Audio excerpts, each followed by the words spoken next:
வணக்கம். நம்ம இன்றைக்கி வின்வின் டிஎன்பிசி சேனலில் தமிழ் சொல் வளமில் வர கொஷின் ஆன்சர்ஸ் பார்க்க போகிறோம். இது டிஎன்பிசியில் நிறைய கொஷின் கேட்குறதுக்கான வாய்ப்பு இருக்குது. கண்டிப்பாக படிச்சுக்கோங்க. வாங்க முதல் கேள்விக்கு போகலாம். இதில் சில வார்த்தைகள் கொடுத்துருக்காங்க. இது என்ன வகையான நிலம் அப்படின்னு கேட்குறாங்க. தரிசு நிலம்னா பயிர் செய்யாத நிலம், பயிர் செய்ய முடியாது. சிவல் நிறம்னா சிவப்பு நிலம் அல்லது செந்நிலம். கரிசல் நிலம் கரிய நிறையமுடைய மண் கொண்ட நிலம். அப்போ சிவல் நிலம், கரிசல் நிலம்லாம் சொன்னால் நம்மளுக்கு ஈஸியாக தெரியும். அதுலேயே நம்மளுக்கு கொஞ்சம் புரிகிற மாதிரி தான் இருக்குது. ஆனால் பார்த்துக்கோங்க, முரம்பு நிலம்னா நம்ம இதுவரை கேள்விப்பட்டிருக்க மாட்டோம். அதுக்கு என்ன அர்த்தம்? பருக்கை கற்கள் கொண்ட மேட்டு நிலம். புறம்போக்கு நிலமும் தெரியும். ஊர்ப்புறத்தே குடிகள் வாழ்தல் இல்லாத நிலம் சுவல் நிலம். சுவல் நிலம்னா மேட்டு நிலம். அதுக்கு அப்படியே இன்னொன்று பாருங்கள், அவல் நிலம். அவல்னா பள்ளம். சுவல்னா மேடு, அவல்னா பள்ளம். பள்ளமான நிலம் தான் அவல் நிலம். அடுத்தது பாருங்கள், ஒரு வார்த்தை கொடுத்துருப்பாங்க. அந்த வார்த்தைக்கு அதே பொருள் கொடுக்குற வேறு வார்த்தைகள் கொடுக்கணும். மலர்தல்னா அவிழ்தல், அலர்தல், நெகிழ்தல், வில்லல், விரிதல். ஞாயிறு கிழமை கிடையாது. சூரியன், கதிரவன், வெய்யோன், பகலவன், பருதி. அரசன் கோ வந்திருப்பாருங்க. கோனா என்னது? ஒரு சொல் ஒரு மொழின்னு ஒரு வார்த்தை கொடுப்பாங்க. ஒரே ஒரு வார்த்தை, ஆனால் அதுக்கு வேறு ஒரு பொருள் இருக்கும். அந்த மாதிரி வகையில் கோவும் ரொம்ப முக்கியம். கோ, கொற்றவன், வேந்தன், ராஜா, கோன். அடுத்து அரசன் அழகு. அணி, வடிவு, பொலிவு, எழில். அணி, வடிவு, பொலிவு, எழில். அதான் இலக்கணத்தில் அணின்றது என்னது? அழகு தான். அடினா கழல், கால், தாள், பாதம், பதம். தீனா என்னது? ஒரு சொல் ஒரு பொலி. அக்னி, நெருப்பு, தழல். அச்சம், பயம், பீதி, உட்கு. துன்பம், இன்னல், அல்லல், இடும்பை. அன்பு, கருணை, நேசம், ஈரம், பரிவு, பற்று. செய்யுள் ஒரு சொல் ஒரு மொழி ஒன்று வந்திருக்கு பாருங்க. பா, கவிதை, யாப்பு. பெண், நங்கை, வனிதை, மங்கை. வயல், கழனி, பழனம், செய். கலனான்னு தெரியும். பழனம் பேசியிருக்கோம். கழனின்னு கூட சொல்லுவோம். நம்ம நிறைய ஊர்களில் கழனிக்கு போயிட்டு வந்தேன்னு தான் சொல்லுவாங்க, வயல்னு சொல்ல மாட்டாங்க. செய் கொஞ்சம் கஷ்டமாக இருக்குதுன்னு நினைக்காதீங்க. நன்செய், புன்செய்ன்னு எதுக்காக சொல்கிறோம்? ஏன்னா அது ஒரு வயல். நன்செய்னா நல்ல நிலம், புன்செய்னா என்ன சொல்கிறது? புண்பட்ட நிலம், அப்படி மாதிரி அர்த்தம் இல்லையா? அடுத்த கொஸ்டின் பார்க்கலாம். காய்ந்த இலையும் காய்ந்த தொகையும். இது நல்ல உரல். இதில் அடிக்கோடிட்ட பகுதியை எப்படி குறிப்பிடலாம் தமிழில்? காய்ந்த இலைனா சருகு, காய்ந்த இலைனா சருகு. காய்ந்த தோகைனா சண்டு. அப்போது சருகும் சண்டும்னு எழுதலாம். அடுத்த கொஸ்டின் பார்க்கலாம். வேர்க்கடலை, மிளகாய் விதை, மாங்கொட்டை. வேர்க்கடலை, மிளகாய் விதை, மாங்கொட்டை. இந்த பயிர் வகை எதை சார்ந்ததுன்னா மணி வகையை சார்ந்தது. அடுத்த கொஸ்டின் பார்க்கலாம். பார்த்துக்கோங்க. வேர்க்கடலை, மிளகாய் விதை, மாங்கொட்டை விதை இதெல்லாம் என்ன வகை சார்ந்தது? மணி வகை. அடுத்து, ஒரு தாற்றில் பல சீப்பு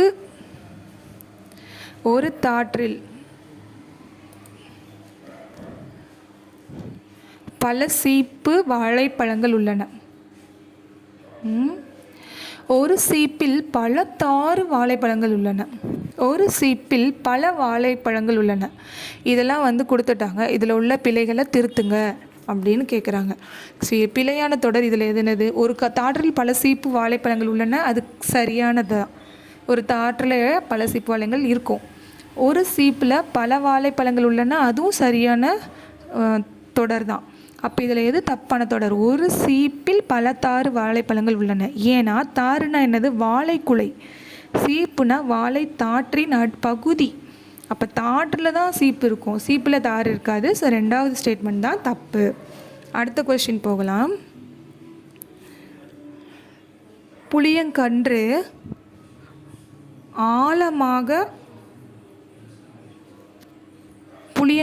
ஆழமாக நடப்பட்டுள்ளது. இதுபோல் இளம் பயிர் வகை 5 பெயர்களை. மரம்னு புளியஞ்செடியை செடின்னு சொல்ல மாட்டோம், புளியங்கன்றுன்னு சொல்லுவோம். அப்போது இதுக்கு ஒரு இன்னும் 5 வகை சொல்லுங்கன்றாங்க. பிள்ளை, தென்னம்பிள்ளை. வடலி, காட்டில் பனை வடலியை பார்த்தேன். பனை வடலினா பனைமரத்தோட சின்ன கன்று தான் எனது பனை வடலி. நாற்று, நெல் நாற்று. கன்று, வாழைக்கன்று. புளியங்கன்றுன்னு சொல்லுவாங்க, வாழைக்கன்றுன்னு சொல்லலாம். பைங்கூழ், சோள பைங்கூழ் பசுமையாக உள்ளது. இப்போது அடுத்த கொஷின் பார்க்கலாம். இது ஒரு ஸ்டேட்மெண்ட்டு. என்ன, யார் சொன்னதுன்னு கேட்பாங்க. பிற திராவிட மொழிகளுக்குரியவனவாக கருதப்படும் சொற்களும் தமிழில் அது என்னது? கால்டுவெல். கால்டுவெல். அடுத்த கொஷின் பார்க்கலாம். பலவுள் தெரிகின்ற பகுதியில் கொடுத்துருக்குது. மரம் செடி நின்று பூ கீழே விழுந்த நிலையை குறிக்கும் சொல்லுது. மரம் செடி நின்று பூ கீழே விழும் நிலையை குறிக்கும் செல். வீணா வீழ்ந்ததுன்னு ஞாபகம் வச்சுக்கோங்க. கீழே விழுந்துருச்சு, வி, அவ்வளோதான். ஈஸியாக ஞாபகம் வச்சுக்கலாம். திராவிட மொழிகளின் ஒப்பியல் இலக்கணம் என்ற நூலை எழுதியவர் கால்டுவெல். இந்த கொஷின் நிறைய தடவை கேட்டுட்டாங்க. திராவிட மொழிகளின் ஒப்பியல் இலக்கணம் என்ற நூலை எழுதியவர் கால்டுவெல். அடுத்தது, திருவள்ளுவர் தவச்சாலை அமைந்துள்ள இடம் எது? அல்லூர். திருவள்ளுவர் தவச்சாலை அமைந்துள்ள இடம் அல்லூர். குச்சியின்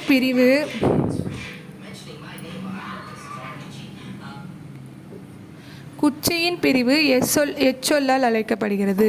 குச்சியின் பிரிவுனா இனுக்கு. கருவேப்பிலை குச்சியில் இருக்கும்ல, இனுக்கு, ஒரு இனுக்கு கொடுங்க, 2 இனுக்கு கொடுங்கன்னா அதான் அந்த குச்சியில் இருக்க பிரிவு பேர் இனுக்கு. அடுத்தது பொறுத்துக. தாள். தாள் வகைக்கு எக்ஸாம்பிள் நெல், கேழ்வரகு முதலியவற்றின் அடி. நெல், கேழ்வரகு முதலியவற்றின் அடி. தண்டு. தண்டுனா தண்டு, கீரை முதலியவற்றின் அடி. கோல். கோல்னா நெட்டி, மிளகாய் செடி முதலியவற்றின் அடி. தூறு, குத்துச்செடி, புதர் முதலியவற்றின் அடி. தூறு, குத்துச்செடி, புதர் முதலியவற்றின் அடி. அடுத்து பொறுத்துக. தட்டு. தட்டுக்கு என்னது? கம்பு, சோளத்தட்டு. களி. களினா கரும்பின் அடிப்பேர் தான் களி. களை. களைனா நல்ல மூங்கிலின் அடிப்பேர் தான் களை.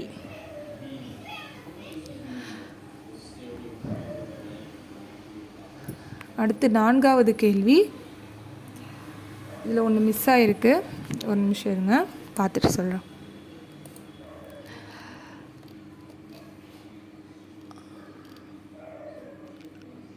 போத்து. இதில் இருக்க மிஸ் ஆன விஷயம் போத்து. போத்துனா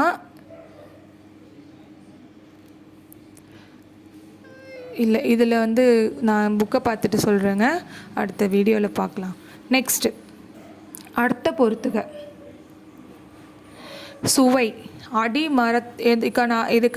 கவை. கவைனா கவையின் பிரிவு, அது ஈஸி தான். கொம்பு. கொம்பு. கவைனா அடி மரத்தினின்று பிரியும் மாபெரும் கிளை. அடி மரத்தினின்று பிரியும் மாபெரும் கிளை. கொம்பு. கொம்புனா கவையின் பிரிவு. சினை, கிளையின் பிரிவு. போத்து, சினையின் பிரிவு. புரிஞ்சிச்சாங்க? கவைனா ஒரு மரம் ஆரம்பிக்கும் போது முதல் கிளையாக ஆரம்பிக்கிறது தான். அடி மரத்தினின்று பிரியும் மாபெரும் கிளை. அந்த கிளை பிரிஞ்சதுன்னா அது கொம்பு. அந்த கொம்பும் பிரிஞ்சதுன்னா அது பேர் சினை. அந்த சினையும் பிரிஞ்சதுன்னா அது பேர் போத்து. அடுத்த பொருந்தாததை கண்டுபிடின்னு சொல்லியிருக்காங்க. தூறு, களி, களை, கவை. இதில் எது பொருந்தலைன்னா கவை. கவை. தூறு, களி, கலைலாம் அடிப்பகுதி. கவைன்றது தண்டு பகுதி. சரியா?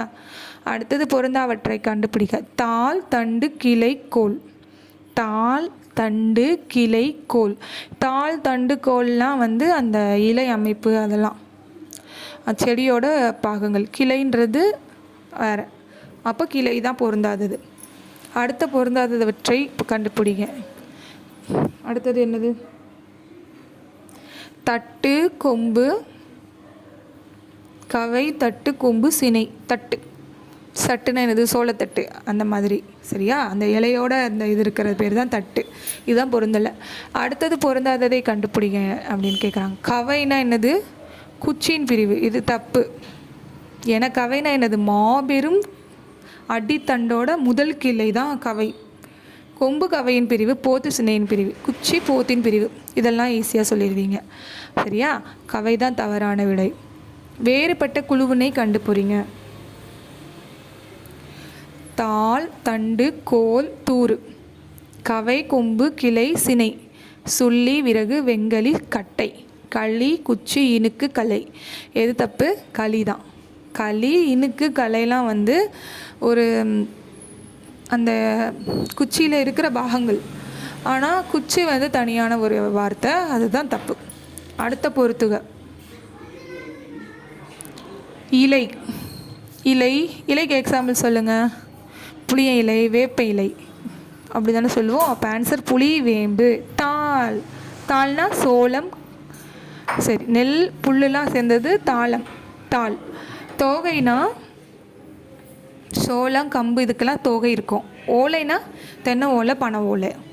இந்த ஓலை எழுதிடுவீங்க, தோகை எழுதிடுவீங்க, தாளை எழுதிடலாம், ஈஸியில். இந்த மாதிரி ஈஸியான பொறுத்துக்கெல்லாம் கொடுத்தா எழுதிருங்க. அடுத்து பொருத்தமற்ற ஒன்றை கண்டறிக. சண்டு, சருகு, தோகை, கட்டை. சண்டு, சருகு, தோகைலாம் என்னது? இலை, தலை தான்.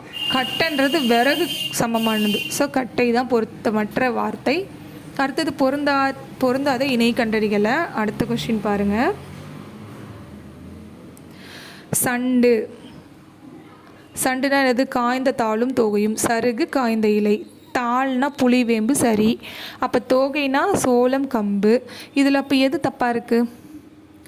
தாள். தாள் கிடையாது. புளி, வேம்புக்கு என்ன தான் இருக்கும்? இலை தான் இருக்கும். புளிக்கும் வேம்புக்கும் என்ன இருக்கும்? புளிய இலை, வேப்ப இலைன்னு தானே சொல்லுவோம். அடுத்தது வேறுபட்ட குழுவினை கண்டுபிடிங்க. வேறுபட்ட குழு இதில் என்னது? கருக்கல், கச்சல், கொத்து, குலை. கருக்கல், கச்சல், கொத்து, குலை. ஏன்னா அடுத்த கொஸ்டின் நீங்கள் இதில் பாருங்கள். தோகை, ஓலை, சண்டு, சருகுலாம் வந்து இலையை சார்ந்தது. துளிர், முறி, கொழுந்து, கொழுந்தாடைன்றதும் அந்த இலையை சேர்ந்த வகை. இது பூம்பிஞ்சு, பிஞ்சு, வடு, கவ்வை, இதெல்லாம் வந்து இளம் காய் வகையை சேர்ந்தது. இதில் கருக்கல், கச்சல், கொத்து, குலைன்றது தான் தவறாக இருக்குது. ஏன்னா கருக்கல், கச்சல்லாம் வந்து கொஞ்சம் பல வகையை சேர்ந்தது. இதில் கொத்து வந்திருக்கு, குலை வந்திருக்குதுன்றதால இது தவறான விடை. தும்பி. தும்பி சொல்லின் பொருள் என்ன? தும்பி நம்ம எதை தும்பினோம்? அது ஒரு வண்டு வகை. தும்பின்னு ஒரு தும்பி, புட்டான்லாம் சொல்லுவோம் இல்லையா, அது ஒரு வண்டு வகை. அடுத்த 18வது கேள்வி. தாவரங்களின் இலை வகைகளை குறிக்கும் சொற்களுள் ஒன்று. இதில் எது கரெக்டாக சொல்லுது? இலை, தாள், தோகை, ஓலை, சண்டு, சருகு. முதல் ஆப்ஷனே கரெக்ட். இது எல்லாமே இலை வகையை சார்ந்தது தான். அடுத்து 19வது கேள்வி. நாடு மொழியும் நமதிரு கண்கள். இப்படி சொன்னவர் யார்? பாரதியார். நாடும் மொழியும் நமதிருது கண்கள் சொன்னவர் யார்? பாரதியார். சொல்லாராய்ச்சியில் பாவனாரும் வியந்த பெருமகனார் யார்? இளம் குமரனார். யார் இந்த இளம் குமரனார்? பெருஞ்சித்திரனார் தான். பெருஞ்சித்திரனாரோட இன்னொரு பேர் தான் என்னது? இளம் குமரனார். அவரை எப்படி சொல்கிறாங்க? சொல் ஆராய்ச்சியில் பாவனாரும் வியந்த பெருமகனார் இளம் குமரனார். பாவனார் நூலகம் ஒன்றை உருவாக்கியவர் யார்? பாவனார் நூலகம் ஒன்றை உருவாக்கியவர் யார்னா இளம் குமரனார் தான். அடுத்து தமிழ் வழி திருமணங்களை நடத்தி வருபவர் யார்? இளம் குமரனார். அடுத்த கேள்வி. விழிகளை இழக்க நேரிட்டால் கூட தாய் தமிழனை இழந்து விடக்கூடாதுன்னு ரொம்ப அப்படி வீரப்பா சொன்னவர் யார்? இளம் குமரனார். அடுத்து இளம் குமரனார் யார் போல இமைகளை மூடியபடி எழுதும் ஆற்றலை கற்றுக்கொண்டார்? திருவி கல்யாண சுந்தரனார். அப்போ திருவி கல்யாண சுந்தரனை பற்றி நம்ம என்ன தெரிஞ்சுக்கலாம்? அவரும் வந்து கண்ணை மூடிக்கிட்டு எழுதுவாராம். அடுத்த கொஸ்டின். இமைகளை மூடியபடி எழுதும் ஆற்றலை கற்றுக்கொண்டவர் ரா. இளம் குமரனார். விழிகளை மூடியபடி எழுதும் ஆற்றல் வாய்ந்தவர்கள் யாரெல்லாம்? திருவிக்கா, இளம் குமரனார். ரெண்டு பேருமே கண்களை மூடிக்கொண்டு என்ன செய்வாங்களாம்? எழுதுவாங்களாம். அடுத்து தமிழ் தென்றல் என்று போற்றப்பட்டவர் யார்? திருவி கல்யாண சுந்தரன். தமிழ் தென்றல் திருவி கல்யாண சுந்தரனே படிச்சுக்கோங்க. அப்போ உங்களுக்கு வந்து அவங்களுடைய பட்டப்பெயர்கள் மறக்காது. உலகிலேயே ஒரு மொழிக்காக உலக நாடு நடத்திய முதல் நாடு எது? முதல் மாநாடு. அந்த மாநாட்டுக்குரிய முதல் மொழியும் தமிழ் என்று கூறியவர் யார்? ஒரு மொழிக்காக உலக மாநாடு நடத்துதுங்க. நம்ம வந்து தமிழ் சங்க மாநாடை தமிழ்நாட்டில் நடத்தாமல் உலகமே சேர்ந்து நடத்திருக்கு. எந்த நாட்டில்னா மலேசியாவில். இப்படி சொன்னவர் யாருன்னா அப்பாத்துரையார். அடுத்தது பன்மொழி புலவர் என்று அழைக்கப்பட்டவர் யார்? அப்பாத்துரையார் தான் பன்மொழி புலவர். அடுத்த கேள்வி, சம்பா நெல்லின் உள்வகைகள் எத்தனை? 60. சம்பா நெல்லின் உள்வகைகள் 60. மொழி ஞாயிறுனாலே யார்? மொழி ஞாயிறு தேவநேய பாவனார். தமிழ் சொல்வளம் இந்த கட்டுரை எந்த நூலில் இடம்பெற்றுள்ளது? சொல்லாய்வு கட்டுரைகள் தேவநேய பாவனார். பொருந்தாத ஒன்றை கண்டறிக. அடுத்தது மறுபடியும் ஒரு பொருந்தாத ஒன்றை கண்டறிக, பொருத்தி காட்டுக. சுள்ளினா காய்ந்த குச்சு. விறகு காய்ந்த சிறுகிளை, அதுவும் சரி. வெங்களி காய்ந்த களி. கட்டை காய்ந்த கொம்பும் கவையும் அடியும். இது எல்லாமே கட்டை தான். அடுத்த பொறுத்துக, இளநீர்னா என்னது? இளநீர்னா முற்றாத தேங்காய். நுழாய்னா இளம் பாக்குலே ஒரு இளம் பாக்கு. கற்கள் இளநெல். கற்கள்னா என்னது? இளநெல். கச்சல் வாழை பிஞ்சு பேர் தான் என்னது? கச்சல். அடுத்தது சிவியல். அடுத்த பொறுத்துக, சிவியல் சுருங்கிய பழம். அழியல் குழுகுழுத்த பழம், அழிஞ்சு போச்சு, அவ்வளோதான், குழுன்னு அழிஞ்சு போச்சு. சொண்டு பதராய் போன மிளகாய். வெம்பல் சூட்டினால் பழுத்த பிஞ்சு. வெம்பி போச்சு, பழமே வெம்பி போச்சுன்னு சொல்லுவாங்க. ஏன்னா சூட்டினால பழுத்து போயிடுச்சு. அடுத்தது, ஒரு நாட்டு வளத்திற்கு தக்கபடியே அந்நாட்டு மக்களுக்கு எது அமைந்திருக்கும்? அறிவொழுக்கம். ஒரு நாட்டுக்கு தக்கபடியே அந்நாட்டு மக்களுக்கு எது அமைந்திருக்கும்? அறிவொழுக்கம். அடுத்த கேள்வி, செந்தமிழ் சொற்பிறப்பியல் அகர முதலி திட்ட இயக்குனராக பணியாற்றியவர் யார்? தேவநேய பாவனார். அவர் தானே சொல்லாய்வு நடத்தியிருக்காரு. அப்போ அவர் தான் வந்து செந்தமிழ் சொற்பியல் அகர முதலி திட்டத்தில் இயக்குனராக இருந்திருப்பார். அடுத்த கேள்வி, உலக தமிழ் கழகத்தை நிறுவி தலைவராக இருந்தவர் யார்? அதுவும் அவரே தான்.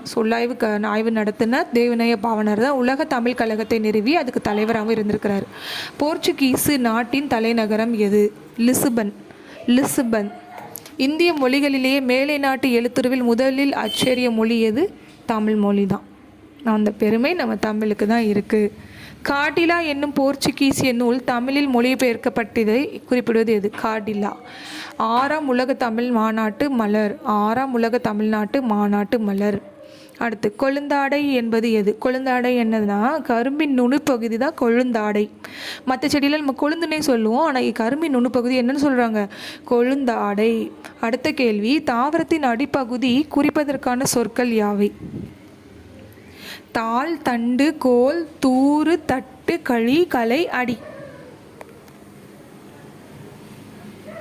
அடுத்த கேள்வி, தாவரங்களின் அடியில் இருந்து பிரிந்து செல்லும் பிரிவுகளுக்கு வழங்கப்படும் சொற்கள் யாவை? கவை, கொம்பு, கொப்பு, கிளை, சினை, போத்து மறுபடியும் பிரிஞ்சு குச்சி மறுபடியும் பிரிஞ்சு என்னவா மாறும்? இனுக்கு. நம்ம ஏற்கனவே பொறுத்துகளை படித்தோம்ல, அதே தான். அடுத்த கொஸ்டின் பார்க்கலாம். தாவரங்களின் காய்ந்த பகுதிகளுக்கு வழங்கப்படும் சொற்கள் யாவை? சுள்ளி, விறகு, செங்கலி, கட்டை. இதெல்லாமே வந்து காய்ந்த விறகு பகுதி மாதிரி.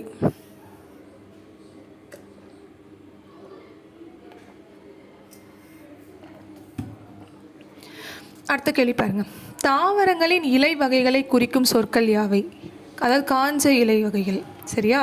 இலை, தாள், தோகை, ஓலை, சண்டு, சருகு, அதாவது எல்லாமே இருக்குங்க இதில். இலை, தாள், தோகைன்னா கரும்பு தொகை, தாள்னா வந்து உங்களுக்கு தெரியும் நெல் ஓலை, பனை ஓலை, தென்னை ஓலை, சண்டு, சருகுலாம் காய்ஞ்ச இலையும் தோகையும். தாவரங்களின் நுனி பகுதியை குறிக்கும் சொற்கள் யாவை? இதெல்லாம் உங்களுக்கு தெரியும்னு நினைப்பீங்க, ஆனால் நம்மளுக்கு தெரியாதுங்க. ஒரு தடவை படிச்சுக்கணும். துளிர், தளிர், குருத்து, முறி, கொழுந்து. கொழுந்தாடை. இது எல்லாமே தாவரங்களின் நுனிப்பகுதி, இளம் நுனிப்பகுதி. சரியா? அடுத்து, பூவின் நிலைகளை குறிக்கும் சொற்கள் யாவை? அரும்பு, போது, மலர், வீ, செம்மல். இதில் மலர்னா நல்லா மலர்ந்துருக்கிறது, வீணா என்னது கீழே விழுந்து கிடக்கிறது, செம்மல்னா விழுந்து கொஞ்சம் கலர் டம்மியாகி போயிருக்கிறது. அரும்புனா அப்போ தான் தெரியும் அரும்பி வந்திருக்கும், போதுனா மொட்டா விரியறதுக்கு ரெடியாக இருக்கிறது தான் போது. அடுத்து, தாவரங்களின் பிஞ்சு வகைகள் பார்க்கலாம். பூம்பிஞ்சு, பிஞ்சு, வடு, மூசு, கவ்வை, குறும்பை, முட்டுக்குறும்பை, இளநீர், நுழாய், கருக்கல், கச்சல். இதில் கருக்கல் என்னது? நெல், அதாவது நெல்லோட இளம் வகை. கச்சல்னா வாழை பிஞ்சு. நம்ம இப்போ கச்சல் தான் சொல்லணும் பேச்சு வழக்கில் கூட. நம்ம என்ன சொல்லிடுறோம்? வாழைக்கான்னு சொல்லிடுறோம். அடுத்த கேள்விக்கு போகலாம். தாவரங்களின் குலை வகைகளை குறிப்பதற்கான சொற்கள். கொத்து, குலை, தாறு, கதிர், அழகு அல்லது குரல், சீப்பு. இது எல்லாமே கொத்து கொத்தாக இருப்பது குலை வகைகளை குறிக்கும் சொற்கள். கெட்டு போன காய்க்கும் கனிக்கும் தாவரத்திற்கு ஏற்ப வழங்கப்படுகள் யாவைனா நம்மளுக்கு 1-2 தெரியும், ஆனால் படிச்சுக்கலாம். சூம்பல், சிவியல், சொத்தை, வெம்பல், அலியல், அழுகல், சொண்டு, தேரக்காய், அல்லிக்காய், ஒல்லிக்காய், கோட்டாங்காய், கூகைக்காய். இன்னொரு தடவை சொல்கிறேன். சூம்பல், சிவியல், சொத்தை, வெம்பல், அலியல், அழுகல், சொண்டு, தேரைக்காய், அல்லிக்காய், ஒல்லிக்காய், கோட்டான்காய், கூகைக்காய். இதெல்லாம் கெட்டுப்போன இல்லைன்னா அது சாப்பிடக்கூட நிலையில் இல்லைன்னு அர்த்தம். அடுத்த கேள்வி, பழங்களின் மேற்பகுதியினை குறிக்க வழங்கும் சொற்கள் யாவை? தொளி, தோல், தோடு, ஓடு, குடுக்கை, மட்டை, உமி, கொம்மை. இதில் கொம்மை தான் நம்ம ரொம்ப யூஸ் பண்ணியிருக்க மாட்டோம், குடுக்கை கூட யூஸ் பண்ணியிருக்க மாட்டோம். அடுத்து கேள்வி, தானியங்களுக்கு வழங்கப்படும் சொற்கள் யாவை? கூளம், பயறு, கடலை, விதை, கால், முத்து, கொட்டை, தேங்காய், முதிரை. கூளம், பயறு, கடலை, விதை, தாள், முத்து, கொட்டை, தேங்காய், முதிரை. கூலவாணிகன்னு சொல்லுவாங்க இல்லையா? கூலவாணிகன், கோவலனோட அப்பா யார்? கூலவாணிகன். அதாவது பயறு வியாபாரம் பண்ணவர் தான் அவர். அந்த பருப்பு, அரிசி பருப்பெல்லாம் வியாபாரம் பண்ணதுனால அவர் என்ன சொல்லுவாங்க? கூலவாணிகன்னு சொல்லுவாங்க. அடுத்தது பார்த்துக்கலாம். தாவரங்களின் இளமை பெயர்களை எழுதுக. நாற்று, கன்று, குருத்து, பிள்ளை, குட்டி, பைங்கூழ், மடலி, வடலி. கோதுமையின் வகைகளின் சிலவற்றை கூறு. சம்பா கோதுமை, குண்டு கோதுமை, வார் கோதுமை. அவ்வளோதாங்க, 3 தான் கொடுத்துருக்காங்க. நிறைய கூட இருக்கலாம், ஆனால் புக்கில் 3 தான் கொடுத்துருக்காங்க. சம்பா நெல் வகை சொல்லுங்கள். நிறையா இருக்குது. அவிரம், பூச்சம்பா 60 வகை இருக்குதுன்னு சொல்லிட்டாங்க. ஆனால் அதில் நம்ம 1-2 படிச்சுக்கலாம். அவிரம், பூச்சம்பா, ஆனை கொம்பன் சம்பா, குண்டு சம்பா, குதிரவாளி சம்பா, சிறுமணி சம்பா, சீரக சம்பா. ஆனால் மொத்தத்தில் எத்தனை சம்பா இருக்குது? 60 சம்பா வகைகள் இருக்குது. அடுத்த கேள்வி, ரா இளம் குமரனாரின் தமிழ் பணியை தரம் உயர்த்திய நல் முத்துக்கள் யாவை? அவர் என்னெல்லாம் எழுதியிருக்காங்கன்னு சொன்னாங்கன்னா, இலக்கண வரலாறு, தமிழிசை இலக்கியம், கனித்தமிழ் இயக்கம், பாவனார் வரலாறு, குண்டலகேசி உரை, யாப்பருங்கழகம் உரை, புறத்திரட்டு உரை, திருக்குறள் தமிழ் மரபுரை, காக்கை பாடினி உரை, தேவநேயம். இவ்வளோ எழுதியிருக்காரு.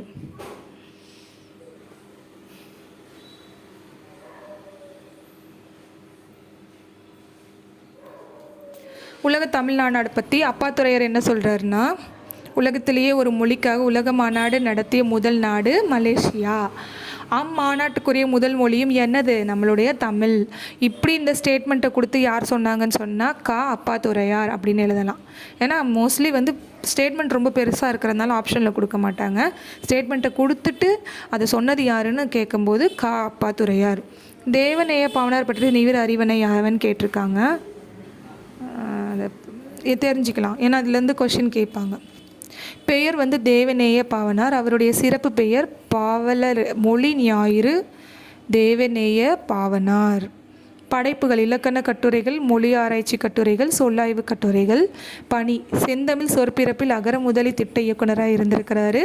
உலக தமிழ் கழக தலைவராகவும் இருந்திருக்கிறாரு. ரா இளங்குமரனார் பற்றி சொல்லுங்கள். அவர் பேர் ரா இளங்குமரனார். அவர்கிட்ட அவரோட தமிழ் பற்று நம்மளுக்கு எப்படி தெரியுது? விழிகளை இலக்க நேரிட்டால் கூட தாய் தமிழினை இழந்து விடக்கூடாது அப்படின்னு சொல்லியிருக்காரு. திருவிக்க வழியில் போயிருக்காரு. திருவிக்க மாதிரி இவர் என்ன செய்வாராம், கண்களை கட்டிக்கொண்டே எழுதுவாராம். சிறந்த நூல்கள் என்னதுன்னா இலக்கண வரலாறு, தமிழிசை இலக்கியம், தனித்தமிழ் இலக்கியம், பாவனார் வரலாறு, குண்டலகேசி உரை, யாப்பருங்கழகம் உரை, திருக்குறள் தமிழ் மரபுரை, புறத்திரட்டு உரை, காக்கைபாடினி உரை, தேவநேயம். அவருக்கு பாவலர் மேலே ஒரு இது இருந்திருக்கு, அதனால் நிறைய எழுதியிருக்கார். பிற செய்திகள் திருவள்ளுவர், தவச்சாலை மற்றும் பாவனார் இதெல்லாம் நிறுவியிருக்காரு. இந்த நூலகத்தை நிறுவியிருக்காரு. கார்டிலா பற்றி ஒரு நூல் குறிப்பு வரைக. இது போர்ச்சுகீசிய தமிழில் மொழிபெயர்க்கப்பட்ட நூல். போர்ச்சுகீஸ் நாட்டில் தமிழில் முதலில் மொழிபெயர்க்கப்பட்ட நூல். ரோமன் வரி வடிவில் அச்சிடப்பட்டிருக்காங்க. இதனை கார்டிலா டி லிங்குவா தமிழ் போர்ச்சுகீஸ்னு சொல்கிறாங்க. இந்திய மொழிகளில் மேலை நாட்டு மொழியில் அச்சிடப்பட்ட முதல் தமிழ் மொழி நூல் இதுதானா. அதான் கார்டிலான்றது முதல் இந்தியாவிலேயே ஒரு மேலை நாட்டு மொழிக்குன்னு ஒரு டிரான்ஸ்லேட் பண்ணியிருக்காங்கன்னா அது என்ன நூல், கார்டிலா. அடுத்தது பாருங்கள், அடி. எந்தெந்த தாவரத்துக்கு என்னென்ன அடி. தாள்னா நெல், கேழ்வரகு, தண்டு, கீரை, வாழை, கோல், நெட்டி, மிளகாய், துரு, குத்துச்செடி, புதர், தட்டை, கம்பு, சோளம், களி, கரும்பின் அடி, களை, மூங்கிலின் அடி, அடி, புளி, வேம்புவின் அடி. தாவரங்களுக்கு பிரிந்து செல்லும் அந்த இதை சொல்கிறாங்க. கவை, மரத்தினின்று பிரியும் மாபெரும் கிளை, கொம்பு, கொப்பு, கிளை கொம்பின் பிரிவு, சினை கிளையின் பிரிவு, போத்து சினையின் பிரிவு, குச்சி போத்தின் பிரிவு, இணுக்கு குச்சியின் பிரிவு. இதெல்லாம் நம்ம ஏற்கனவே படிச்சிருந்தாலும் கொஞ்சம் ஸ்பீடாக சொல்கிறேன், சரியா. அடுத்து இலை வகைகள் கேட்குறாங்க. புளி, வேம்பு இலை, தென்னை, பனை, ஓலை, நெல், புல், தாள், காய்ந்த இலை, சருகு, சோளம், கரும்பு, தோகை. தாவரங்களின் பிஞ்சு வகைகள் கேட்குறாங்க. பிஞ்சு வடு, மாம்பிஞ்சு, இளநீர் முற்றாத தேங்காய், மூசு, பலாப்பிஞ்சு, நுழாய், இளம்பாக்கு, கவ்வை, எள் பிஞ்சு, கருக்கல், இளநெல், குறும்பை, தென்னை, பனை பிஞ்சு, கச்சல், வாழைப்பிழை. அடுத்த கேள்வி, எந்தெந்த தாவரங்களின் குலைகள் என்னென்ன பெயர்களால் அழைக்கப்படுகின்றன. கொத்து, அவரை, துவரை, கதிர், கேழ்வரகு, சோளக்கதிர், குலை, கொடி, முந்திரி, அலகு, குரல், நெல், திணை, கதிர், தாறு, வாழைக்குலை, சீப்பு, வாழைத்தாற்றின் ஒரு பகுதி. கெட்டு போனவற்றின் பொருள் கேட்குறாங்க. சூம்பல், நுனியில் சுருங்கிய காய். சிவியல், சுருங்கிய பழம். சொத்தை, புழுப்பூச்சி அரித்த காய். வெம்பல், சூட்டினால் பழுத்த பிஞ்சு. அலியல், குழுக்குழுத்த பழம். அழுகல், குழுக்குழுத்து நாரிய பழம். சொண்டு, பதராய் போன மிளகாய். கோடான்காய் இல்லை கூகைக்காய். கோட்டான் அமர்ந்திருந்ததினால் கெட்ட காய். தேரைக்காய், தேரை அமர்ந்ததினால் கெட்ட காய். அல்லிக்காய், தேரை அமர்ந்ததினால் கெட்ட தேங்காய். ஒல்லிக்காய், தென்னையில் கெட்ட காய். தோல் வகைகளை கேட்குறாங்க. தொளி மிக மெல்லியது. குடுக்கை, சூறையின் ஓடு, சுரை குடுக்கைன்னு சொல்லுவாங்க. தோல்னா திண்ணமானது. மட்டைனா தேங்காய் நெற்றின் மேற்பகுதி. தோடு வன்மையானது. உமி, நெல், கம்பு. ஓடு மிக வன்மையானது. கொம்மை, வரகு, கேழ்வரகு, உமி. அடுத்து விதை வகைகள், தானிய வகைகள். கூளம்னா நெல், புல், பயறு, அவரை, உளுந்து, கடலை, வேர்க்கடலை. விதை, கத்தரி, மிளகாய் வித்து, கொண்டை கடலை. கால், புளி, காஞ்சீரை வித்து. முத்து, வேம்பு, ஆமணக்கு வித்து. கொட்டை, மா, பனா வித்து. தேங்காய், தென்னை வித்து. முதிரை, அவரை, துவரை. அடுத்தது இளம் பருவத்திற்கான சொற்கள். நாற்று, நெல், கத்திரியின் இளநிலை. கன்று, மா, புலி, வாழை. குருத்து, வாழையின் இளநிலை. பிள்ளை, தென்னையின் இளநிலை. குட்டி, விழாவின் இளநிலை. விழாக்குட்டி ரொம்ப அழகாக இருக்குல்ல. வடலினா பனையின் இளநிலை. பைங்குல்னா நெல், சோளத்தின் இளநிலை.